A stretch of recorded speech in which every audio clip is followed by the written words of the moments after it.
पुत्र काम शुभ यज्ञ करावा, भगति सहित मुनि आहुति दीन्हि।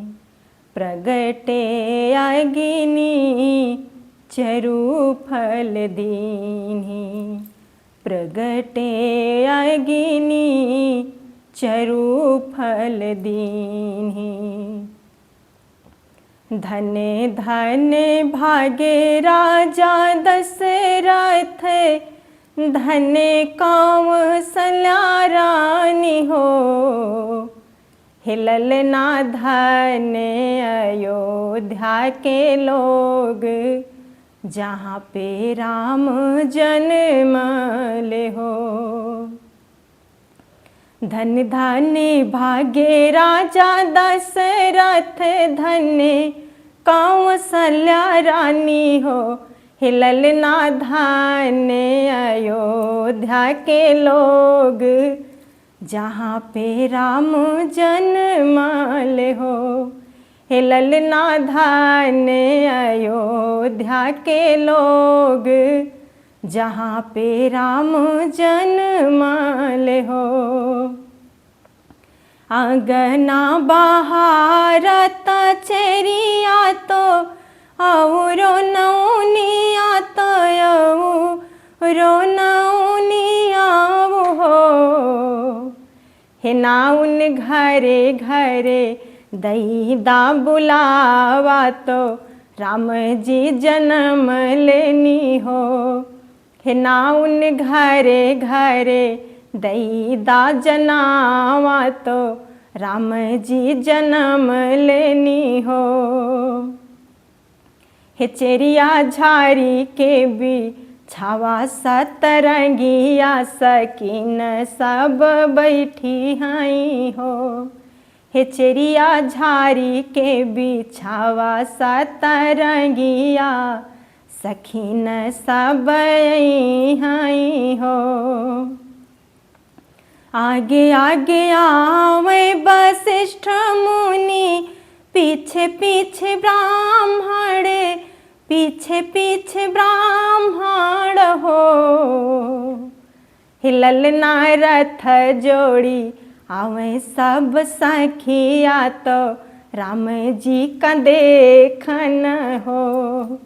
हिलल ना रथ जोड़ी आवे सब सखिया तो राम जी का देखन हो।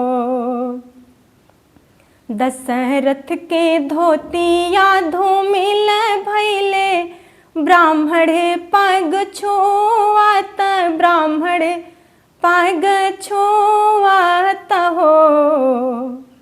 हिला हे ललना कौशल्या के आचारा मलिन भैले, जूठा ना बटोरत हो।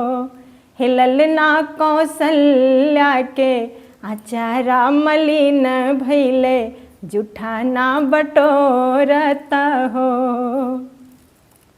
दशरथ जी देवे ले गैया तो करे ले विदैया, तो करे ले विदैया हो। हिलल ना कौशल्या लुटावे गले कये हार, हाथे है कर कंगन हो। हिलल ना कौशल्या लुटावे गले हार, हाथे है कर कंगन हो।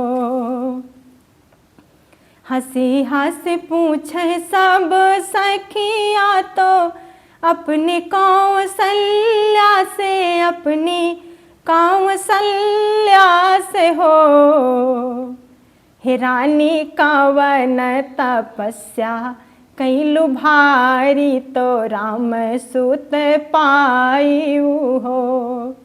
हे रानी हे सखी कवन तपस्या कैलु भारी, तो राम सुख पायु हो। भूखल रहे एकादशिया, द्वादशी आके पारन, द्वादशी आके पारन हो। हे सखिया गुरु जी राह बतौले तो राम सुख पाए हो। हे सखिया गुरु जी राह बतौले तो राम सुत पाए नी हो। हे सखिया श्रृंगी ऋषि यज्ञ कराए तो राम सुत पाए नी हो।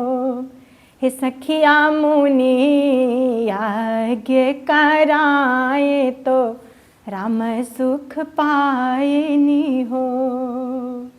रामनवमी की सभी को ढेर सारी शुभकामनाएं, बधाई। रामलला के जन्म अवसर पर ये शोहर हमने गाया है।